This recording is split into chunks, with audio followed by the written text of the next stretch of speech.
Well, hey guys, it's Kevin again, and this is going to be the second episode of a conversation with Kely. Of course, this week we will be discussing, as usual, all the events that went down on this week of Big Brother Canada, and my co-host, as always with me, is here once again. I guess introduce yourself. Hello, it's Allie, your favorite Canadian girl. Just kidding. I mean, she's mine. She's my favorite. I'm just excited to do another episode, and my intro is way better than last time. And I hope you guys enjoy this. Yes, very excited to discuss. And as we said last week, we are not alone for this installment, as we will not be for the next few weeks. We do have a guest with us this week. It's someone that I'm very excited to have on here. You might have seen him in some games if you played with us. Here he is. Leandro. Yeah. Thanks, Kevin. That was an awesome introduction. As you guys heard, my name is Leandro, and I'm from Toronto, Canada, so it makes me closer to the Big Brother Canada thing. And I thought I was everybody's favorite Canadian girl. What the hell, Ali? Actually, you're the best Canadian. So I'm very excited to talk about like this. Yes. Very intense week of Yeah, there's definitely a lot to discuss that went on this week. But before we do get into it, Leandro, just general thoughts on this season so far. Are you liking it? What do you think of it so far? All that stuff. I like it. Like, it gives me a very, like, the same time that gives me, like, very new players to, like, the Big Brother thing. Like, very, like, naive. It gives me, like, very hungry to play the game. And, like, last week, like, the Team Swiss was just very like okay, yeah. Like it kind of like you guys have to stop to play as much as you guys can, but I feel like it's gonna start to pick it up very fast. Oh, is someone watching it? Okay. Yeah. Okay. Yeah, it's definitely, this was a very interesting week for sure. I think we have a lot more to discuss with this week because it was not nearly as straightforward as I feel like last week was. There's a lot that really did go down here, but we're just going to start off talking about Monday's episode, which I have a lot of notes here, so there's going to be a lot of stuff that we discussed in this video for sure. The first thing to really talk about is we do get a flashback to before the eviction happened in in the last eviction. We find out that the whole reason why Julie ended up going is because Josh ended up throwing her under the bus. And he's basically the reason that she ended up leaving. And I mean, I guess the question I have for you guys is like, do you think this is the thing that like kind of solidified like his fate this round? Because I feel like if he had played this differently, I think he would be in a better position. But what do you guys think? Ali, do you want to start? No, I'm gonna let you start. Okay. Oh, also shout out to Silent Podcast. It's great to see that, that y'all are watching us. Wait, they're watching? Yeah, they are. Thanks, Isaiah, for the love. Thank you guys. Yeah, so this week, the beginning with Julie and Josh kind of throwing each other under the bus before the eviction, that gave like the entire like plot for that week. Like Josh was their name to go, like from that moment, and it kind of just proves that he would have a short life in the game. Like for me, that was it. Like, you know what? First weeks, people like to do the easy vote kind of stuff, and Julie and Josh were looking like the messiest one. So for me, like that moment, it's like, okay, Julie's going now, but I feel like Josh is gonna have to do a crazy ass work to take himself out of this position if people don't want the easy. If people want to go with the easy vote thing. So that was it gave the taste of how the week would be on BB Ken House. Yeah, I think so too. I think definitely if he had played things differently, and this really goes for the entire week, if Josh had played things differently, I think things could have turned out way better for him.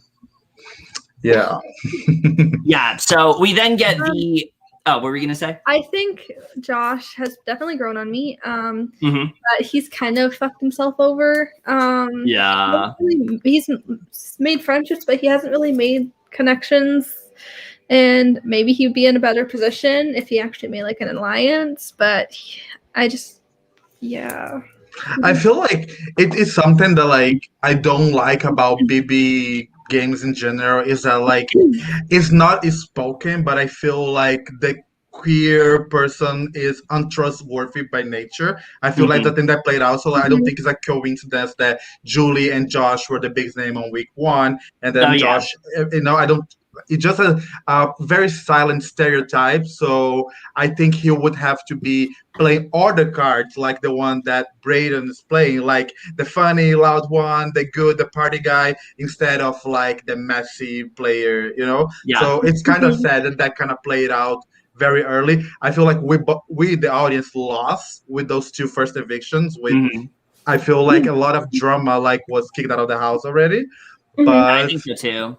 Yeah, I think so too. And I think we'll get more into Josh, but like we don't really see a lot of Joshes every season. And I think that's something that we definitely were robbed of. But anyway, we do get to see the HOH comp. It's like this bow and arrow thing where they had to balance several metal balls onto the bow. And Austin ends up winning the HOH, which keeps all of Team Destiny safe as a result. And I love this. I was not expecting for Austin to win this as much as she was. I kind of came into this season kind of low on her, thinking that she was just gonna showmance people and things like that. But no, she showed this week like she legitimately really wanted to play, and I was really impressed by her.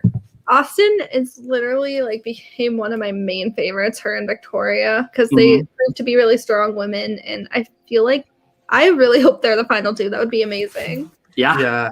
I at first when I saw the videos, I liked Austin, but I was like, I don't necessarily enjoy when I think that's a production flaw.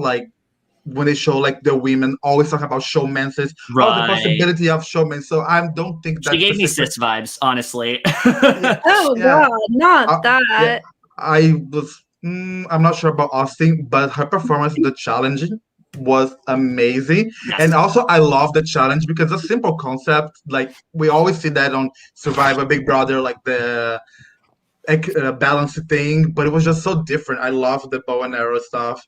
So I'm very excited for Austin is way nicer than Annalise. Oh yeah, definitely. And she's not problematic, and I like the alliance that was created with the oddballs.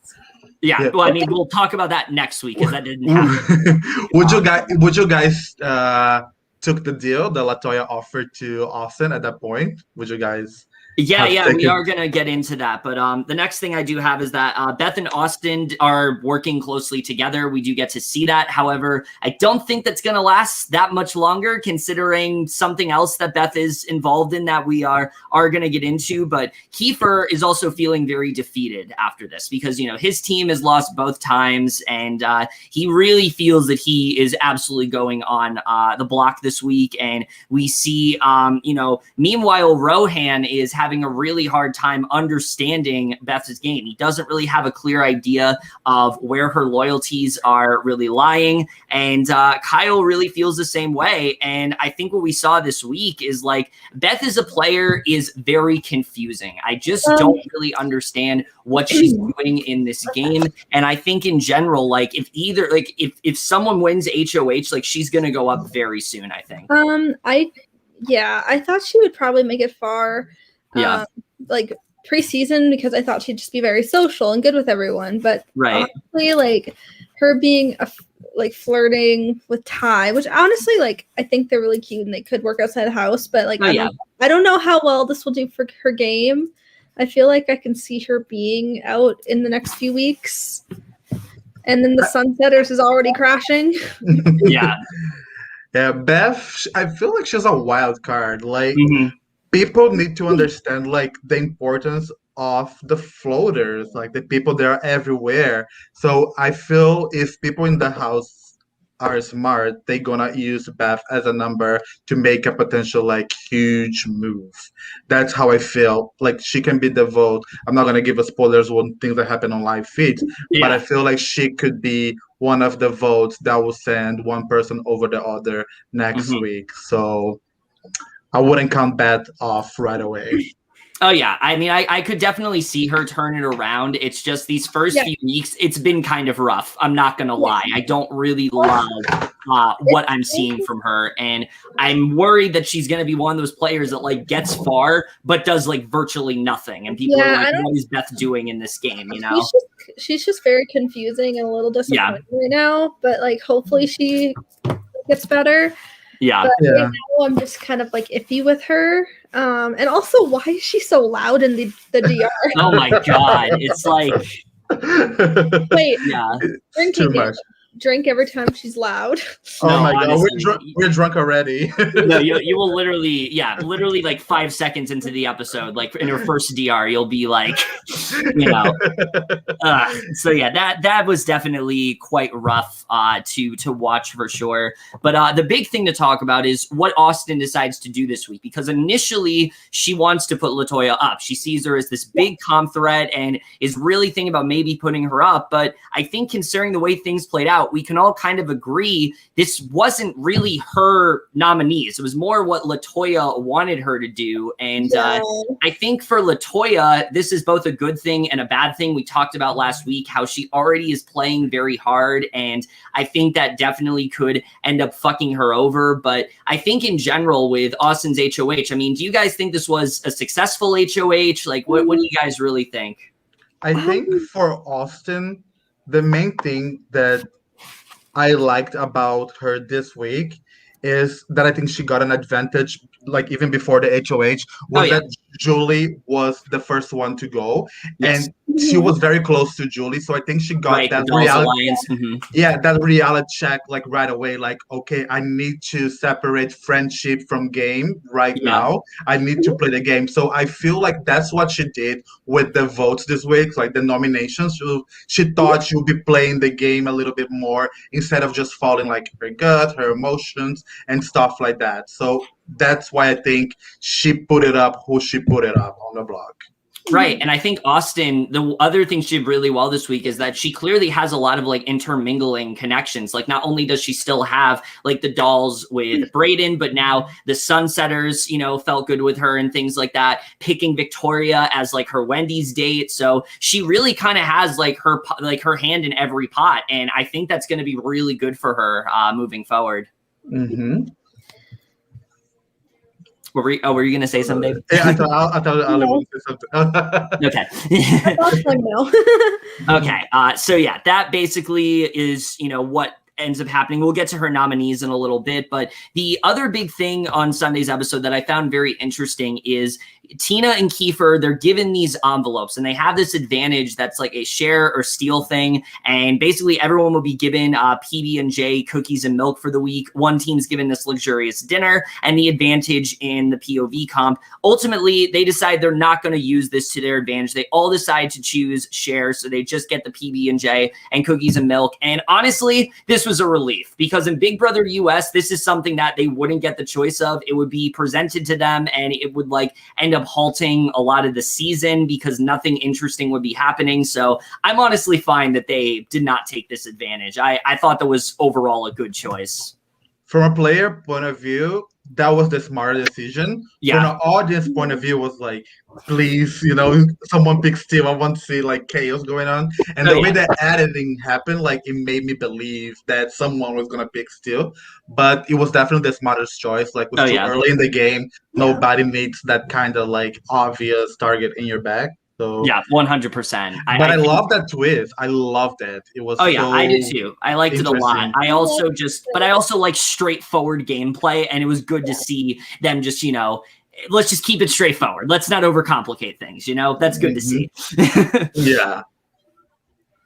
So, yeah, that ends up happening. And then Josh tries to talk to Austin. Basically, he wants to get her to pick other targets on Team Defender because he knows that he probably is going to go up. And he makes it clear that Rohan, Jed, and Kiefer are really big targets. But I think it was not really a very smart move for him to do this, considering that she knows that Latoya is very close to a lot of these people. And so I think that's something else that really kind of sealed Josh's fate this week. And it especially doesn't help that Kiefer then comes right into the room and does the exact same thing. He tells her, like, you know, he's finding it very hard to bond with people. He wants to work with Austin and hopes that Josh is the clear target and that Rohan should go and has this strategic and physical ability that Josh doesn't. And so, yeah, I think this is kind of what sealed Josh's fate this week. I think if Kiefer had not been as vocal as he was, I think he maybe could have gotten out of this. But what do you guys think about that whole conversation overall? Do you think there was a way that, you know, he could have maybe talked her out of it? I mean, I like that Josh doesn't stop fighting. Like, oh, yeah. I like that he's trying to make moves, but I don't really think he was the best for Austin's game because she's closer with other people. Yeah. So, I mean, I do think she made the right decision targeting him, except, I mean, obviously there's bigger threats, but, like, for her game, I do think it was fine. Yeah. I think definitely, you know, the nominees that she ended up choosing of Josh and Kiefer, it definitely made the most sense. She talked about the whole week how, you know, she wanted to make very little waves in the house. She didn't want to make this huge move. And so I think from definitely her perspective, it was the right move. But at the same time, like, I hated seeing Josh having to fight so hard. I love that he was, but I kind of wanted him to just, like, get that breather. And it was unfortunate to see that not work out for him. Personally, I don't think there's nothing he could have said. I agree. That would save him. I think he did the best that he could. Like, okay, people are expecting me to bring chaos. I'm just gonna bring chaos, and maybe people will see. You know, this is a common strategy on Big Brother. Like, okay, that person is still. I can use them as a shield. You know, maybe Rohan is more silent. Maybe, you know, I think that's the kind of strategy that he was going for, but at that point his game was sealed already, and at least he gave us good TV, and I appreciate players who play for the audience as well. Yeah, definitely. That's something that I really did appreciate about him for sure. And even after, you know, the nominations, he still is not going down. Like, he wants to win that veto. He keeps talking about creating chaos. And I really liked that about Josh, you know, a lot. I like that he wasn't trying to, you know, just lay down and die. He legitimately wants to play this game. And that's great to see. You know, I feel like that's something that we don't see a lot in Big Brother. A lot of the times when someone's fate is sealed, they're like, all right, I'm going to go. Josh wasn't like that. He's like, nope, I'm going to do everything I can to get myself out of this situation. And even if creates another target, fuck it. I'm going to go out in a blaze of glory. And I absolutely love that. I think definitely that was something that Josh did very well this week. But getting into Wednesday's episode, this is where we really start to hear about the Sunsetters, this group that Latoya has created with Jed, Ty, Kiefer, Tina, and also Beth. And here's my opinion of the Sunsetters. I think in theory, this is a great idea. It being a cross-team alliance is great. It shows that they are thinking ahead. They know the teams aren't going to last forever. The problem is it's a really big alliance, and I don't feel that everyone is going to stay loyal to it. But what is, you know, Leandro, I'm going to ask you, what is your opinion of the Sunsetters? Do you think this is an alliance that is going to work, or do you think it's going to crash and burn, and this will be like a moving company or something? It's going to crash and burn. Like, it's going to crash and burn 100%. I feel like this week is going to crash and burn already.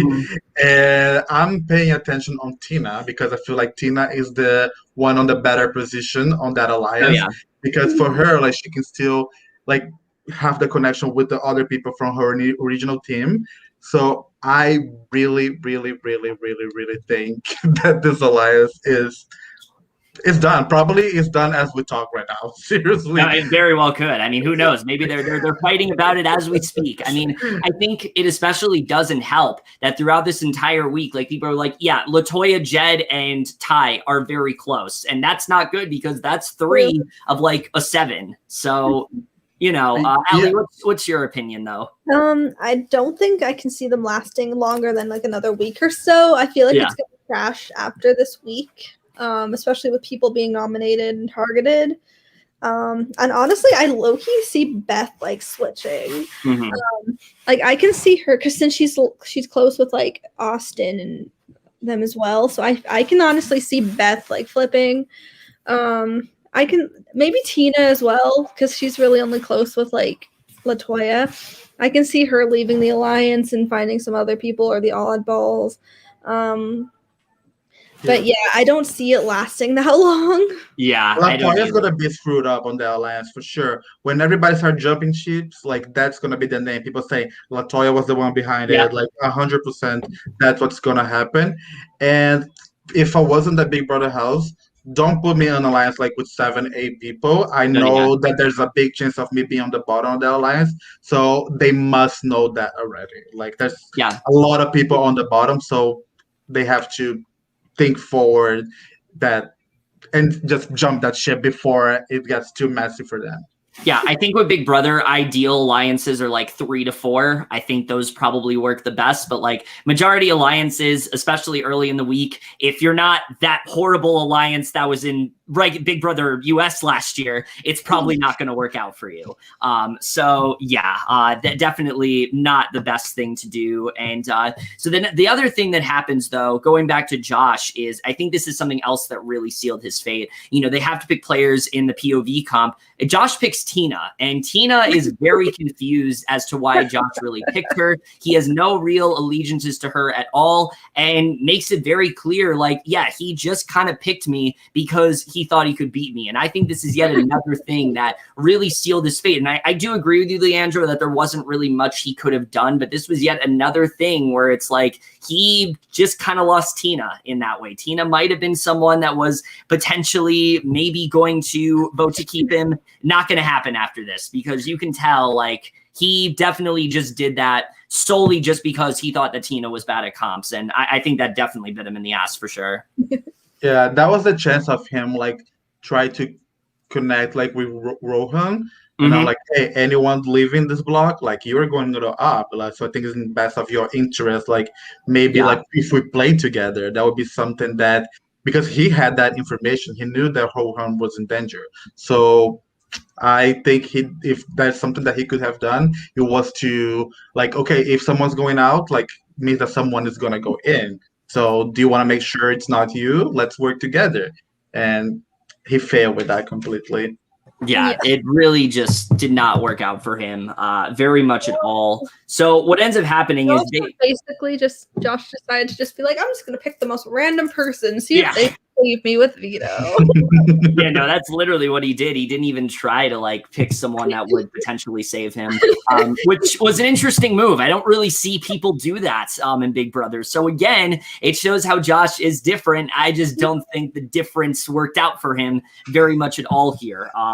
Because what ends up happening from this is Tina's like, yeah, Kiefer really needs to win that veto. And of course, that's exactly what ends up happening because not only Kiefer does end up winning the veto, it really was not close very much at all. He really just kind of dominated that entire competition. And, you know, after this, the Sunsetters kind of feel great after Kiefer wins that veto because they know that another one of them is probably not going to go up at that point. And again, I think this is another thing that just really did end up hurting Josh for sure, is Kiefer winning that veto.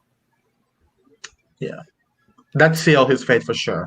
Mm-hmm. Yeah. I think that was the thing where it's like, there's just no really getting out of this. And he kept talking about how like, oh, I'm going to win the veto and I'm going to cause chaos. But I think in general, like, you know, there just wasn't really a way for him to get out of that situation. Now, the one thing I do want to mention that I thought was really good that I don't see a lot of people do, Victoria was played to pick this comp and intentionally throws it. And I loved that. I think this was amazing for her to do. It shows that she already has a really good awareness of the game. She said, look, I won for my team last week. If I win this, people are going to see me as a big comp threat. I could potentially go up. And I think this is even further evidence that like, Victoria is one of the big players of this season. Like, I think she's definitely going to get far. And of course, we're not going to spoil what happened, you know, this week, but like, I think she's in a really good position. And I think definitely this is going to help her at the end for sure. Cause she can say like, you know, I won comps when I needed to, not just because I needed to build my resume. And I think that's really helping her.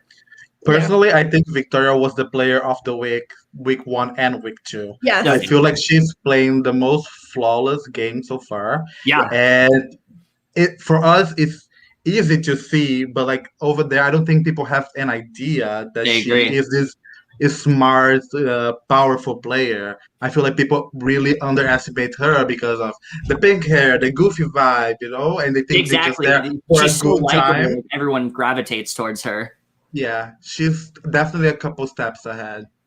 Yeah, I think that definitely is going to end up helping her in the long run. But after Kiefer wins this veto, I mean, full on chaos at this point, because Rohan makes it very clear that, Austin makes it very clear that Rohan is probably going to be the replacement nominee here. And Tera does something that I thought was very interesting. She tries to get Austin to put up Jed as this big threat to make like this really big move. And sure, as an audience, we want to see that. But I feel like it's just further evidence that Tera just has such a horrible read on things. Like, why would you in week 1 want to make that big of a move? Take out someone like Jed. Yes, Jed is someone that is going to be a really big threat. And I do think, they need to take him out soon for sure, or he's going to end up steamrolling, because it's clear that him and Ty are very close and they're not going to deviate from each other in any way. But like, I just don't think this was a very good move on Tera's part. And considering this was really the only thing she did this week, I mean, before this, I kind of saw Tera as furniture. I didn't really feel like she was much of a character in this season, but now I feel like she's just kind of flopping. I feel like Tera could be like a dark horse, like someone who kind of surprises us. Yeah.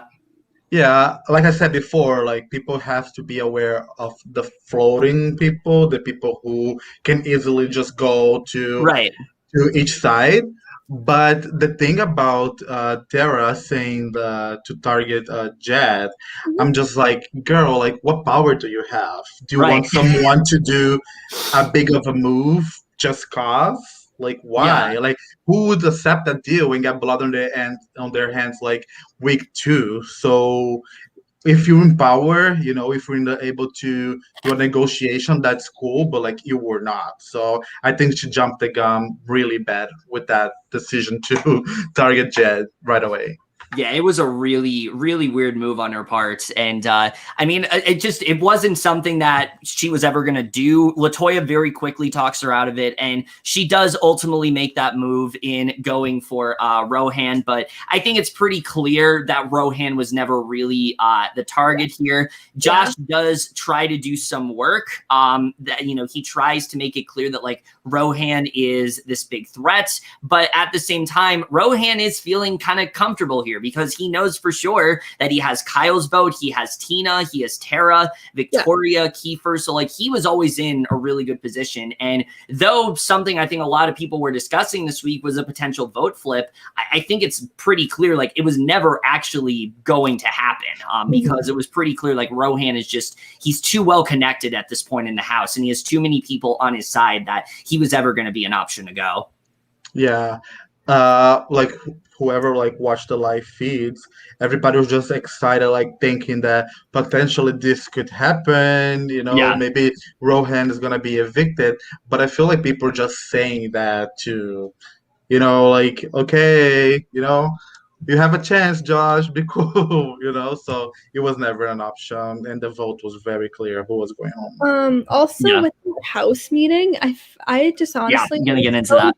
That was what was the point of that? It was it was literally just Jed being like, so who's saying my name? And then that's it. Like I hate that. Like seriously. Like I don't have to tell you who, if I said your name. It was like Boston Rob on Survivor asking people to open their bags to see if they had idols and stuff. Like, who gave you this power? No, everybody's playing the game.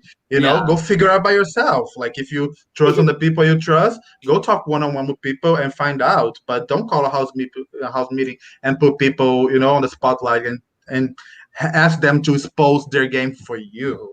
I hate that. I think this is a clear flaw we're seeing in Jed's game for sure, is that when he hears his name is out there, he basically just like gets scared and runs to everyone. And I think this is really going to end up hurting his game, because if he consistently thinks his name is out there, he's going to become the name eventually. And I think that's definitely going to hurt Jed for sure. Either that or him getting distracted by Beth, because we have that whole thing with like Ty, Jed, and Beth right now. So I think one of those two things is definitely going to fuck up his game. Absolutely, absolutely. Like early this week, I think it was on the first episode like of this week, there was a conversation between like Rohan and Kyle, I believe, Yeah. about like being afraid of like women potentially working together, something Mhm. about like emotional players. That for me, like the men are working together and they're like extremely emotional And players. they're not They good.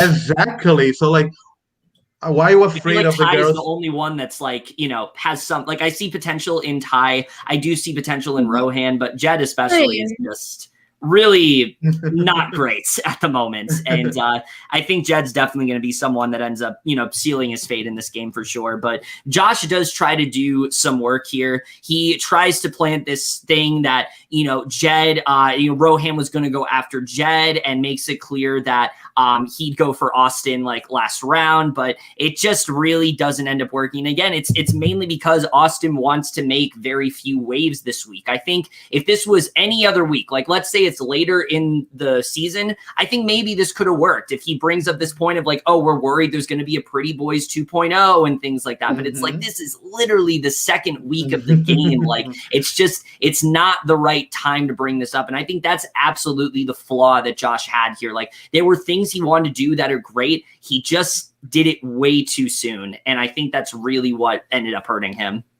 Absolutely. Like if you're gonna target people because of the audience or because of the alliance, at least have something concrete to share, like an evidence, not just I think it might be a Pretty Boys alliance because on season 7 there were boys that worked together. Like that's not like good evidence. So if you think, just say I saw them working together. I Right. heard. I someone really told me that they're targeting this and this and this people, not just oh, that's a thought. So very dumb move by Josh part. Like I wouldn't have bought that, like for sure. Oh yeah, definitely. Yeah. And like even though he did have that conversation with Austin, it was really just a hypothetical thing where it's like, oh, these people are working together. That's something to watch out for. And if I were in that situation, I'd say, okay, I'm going to keep this in mind until it's the right time to do so. And right now, when you're on the block, not the time at all, especially when you know that Jed and Ty and Rohan are like Jed and Ty are people that are going to vote for you. So definitely not a very smart move. There's desperation. Honestly, I feel like after the next couple rounds, they should start going for Jed and Ty. Oh yeah, definitely. And I think they're going to. I think this house is smart enough that recognizes that, like, because they're already recognizing that, like, Latoya, Ty, and Jed are very close. They're already recognizing that. So I think, once if Latoya gets out of the house, which I think she very well could very soon, I think then they'll really start to see just how close those two really are. Yeah, their game's gonna be exposed the moment Latoya leaves the house. Period. Like that's and again, as we said, they're not very subtle players. Like they're not good at really hiding things, especially Jed. Their ego are huge, and they want to show they're like challenge beasts. They can handle like strong things and endurance competition. So people are gonna be going after them very soon.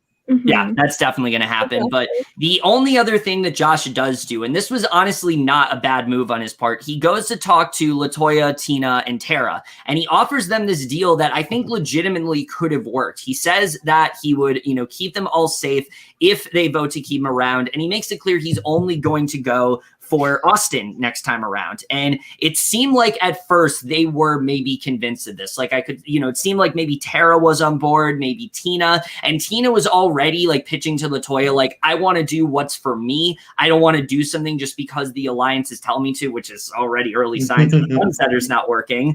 But I think what really failed is that they want to be good with Austin. They don't want Austin on their bad side. And I think if he would have said any other name, I think maybe this could have worked. I think definitely, I don't know how you guys feel, but I think this was a much better deal than what he tried to do at the house meeting. Absolutely. And I feel like Tera, she's just waiting for the opportunity to create some chaos. Oh, yeah. We have to throw in Jed's name up. I feel like she got excited with Josh's deal. So that was the right people to pitch. Too bad it was the wrong name to pitch. Right. But it was the right group to start planting some seeds. Absolutely. Yeah, he was definitely onto something. It just didn't really work in his favor, such as a lot of things this week did not really work out in his favor, because not only does Josh end up going, he gets voted out unanimously, which that's always sad to see. You know, I don't like seeing people go unanimously at all, but to be honest, I'm not surprised, because I feel like all Josh really did this week was make literally everyone not feel good with him. You know, he made it clear that he's going for Austin, and that's a red flag for her, that it's like, okay, this is why I put him up. He made it clear that he wanted to go for Jed, Ty, and Rohan, and that gives them alarms that we need to go for Josh.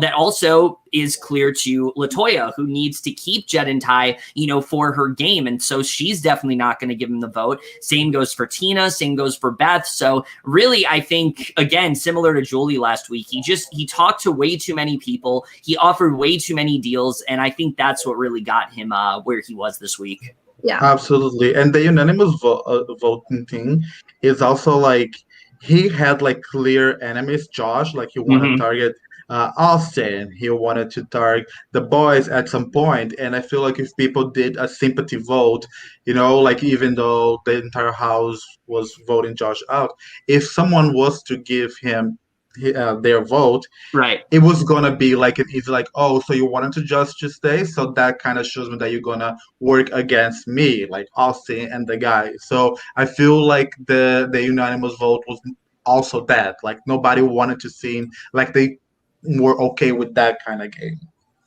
Yeah, I think so too. I think that's definitely what ended up hurting him this round for sure. And even in his interview, he points out that, like, you know, he had this meltdown on like day 3, and like since then he hasn't really been playing well since then. He knew that his days were numbered at that point, which really he should have just been low key after that. But unfortunately, it just didn't really work out for him. And again, I think Josh is a player that did a lot of the right things, but again, he just did it way too soon, and that's what ultimately did seal his fate.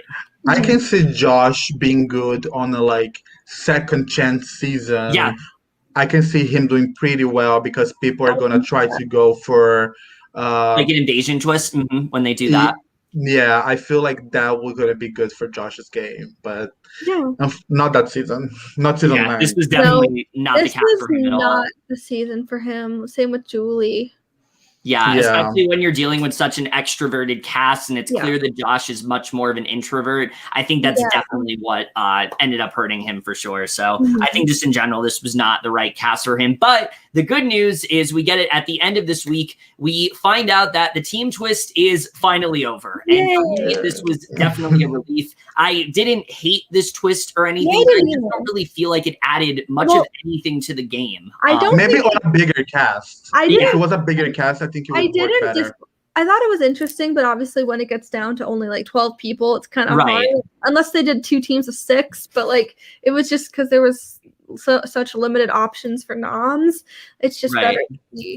It also helps it feeling not like Survivor, because I remember last week people were like, "Oh, I didn't know we were watching, Survivor Canada." So yeah. In a bigger cast, like, maybe it would work better because there'd be more options. I like, it would be nice if there was like a secret power that like you could change people from teams and mess it up a little bit. But being the same teams for 2 consecutive weeks was a little like a cold shower on my end. I was just like, I'm not sure if I.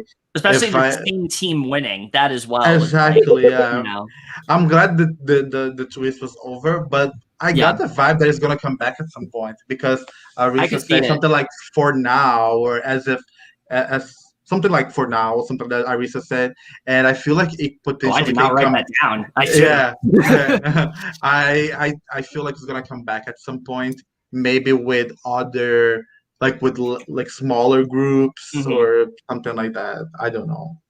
Yeah, I think definitely it's one of those things where I think in theory it's not a bad idea, because it really does change up the gameplay. But again, when there's only 14 people in the cast, it's like, how long can we really keep this interesting? And especially when I am happy about it, because I was very worried that the same team was going to keep winning over and over again, and it would make them overpowered. And that not only is boring to watch, it makes me not want these players to win that I'm liking, So So exactly, and especially the fact that Victoria is on that team as well. Like, I want to root for this team. I want to root for these players. But like, if they kept winning over and over again, that would get really boring after a while. So I'm very happy that the team need like a change. Like, as much as the Sunsetters were like, if they're a cool alliance, it's just I don't want them to dominate because we want it to be changed up. Yeah, I like the pendulum switching from side to side every week. That's the kind of Big Brother that I like watching. That's the reason why I enjoy seasons like Big Brother 17 and things like that, because it is one of those kind of seasons. I don't want Big Brother 16. I don't want that. I don't think anyone wants that.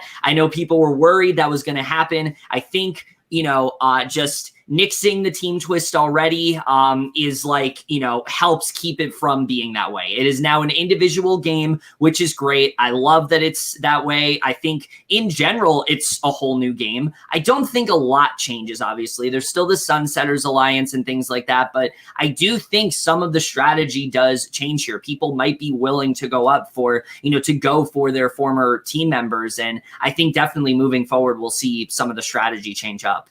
Yeah, and gives you a chance to just like put a target in other people from your own team without looking that you're not playing with your team. So that was kind of good as well. Yeah, I think so too. And other than that, we can't really discuss the HOH because they fucking cut it off at the end, which I don't know why they did that. Like, I think that was easily one they could have shown the whole thing of, but we're going to have to wait till Monday. We already do know the results, but we don't have live feeds on this channel. So that's not here. So that's not going to happen anytime soon.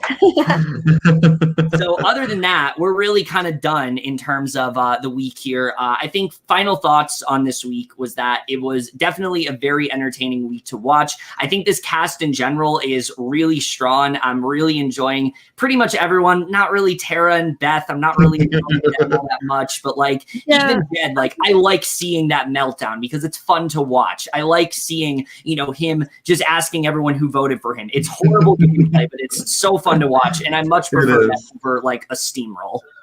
Absolutely. Overall, this week's been really good. Because I think I appreciate that all of them are like gamers and they're ready to play and they're not just chilling and sitting there. They're actually all like playing hard. Yes. Yeah. This week was a mess in a sense of Josh game. Like it was interesting to see. It was a fun mess though. It was. Like that's what I say. Like I appreciate like players that play for the audience as well. 100%. The audience has no factor here, but at least there's people watching. If there's no people watching, there is no show. So I'm gonna give them a show. I'm fucked already, so I'm gonna create some chaos as much as I can. So like let's talk about his speech. Like I can't wait to see. I wish I'm here to see the bloodbath that's going to unfold the next week. And he's absolutely right.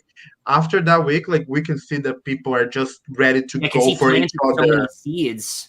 Yeah, it was a silent rivalry. Like people were like not willing to play with each other, but they're all keeping it cool. But now that Josh is gone, like all cards are open. Everybody wants to go for each other's neck. So the HOH, the little bit that we could see, the HOH challenge, like some of the matches were like very interesting. Like people are really playing who they want to go out of the challenge. So I can't wait to see. I feel like next week's gonna be a very good one. Yeah. Oh, yeah. I think definitely this opens a lot of wounds for a lot of people. I think the Sunsetters especially, this is really going to ruin their alliance because Jed especially is going to be very paranoid and things like that. So I think definitely we're going to see not the best gameplay, but fun gameplay, I think is the best way to sum it up. I think we're going to see some really bad gameplay, but it's going to be really fun to watch. Well, after BB22, I'm down for a fun gameplay. I'm very down for that. Oh, yeah. Also, something that made me very happy is seeing Sarah Hanlon back on my screen. Yes, she's the best. She's like, I didn't talk about because I don't know these people. So the only one I recognized was Anthony Douglas because he was on that redacted mini. Like, so Sarah's probably like one of my top Big Brother Canada players. Oh yeah, she's awesome. She's very good. Yeah, I don't really know much of. You should, Kevin.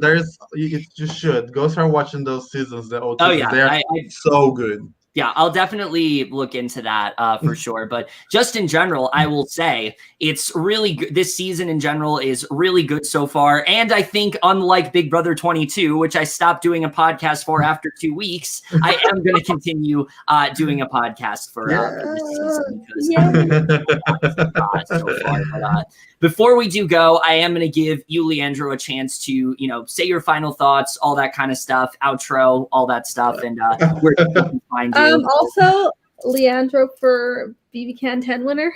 Yes. Oh my God. I need to get my residency first. Like, I'm just a temporary resident, but one day, I'll be able to apply and maybe you guys will see me there. But yeah, wait. I mean, we already have like the final 2 right here for BB Can 10. So like not the pre-gaming, me and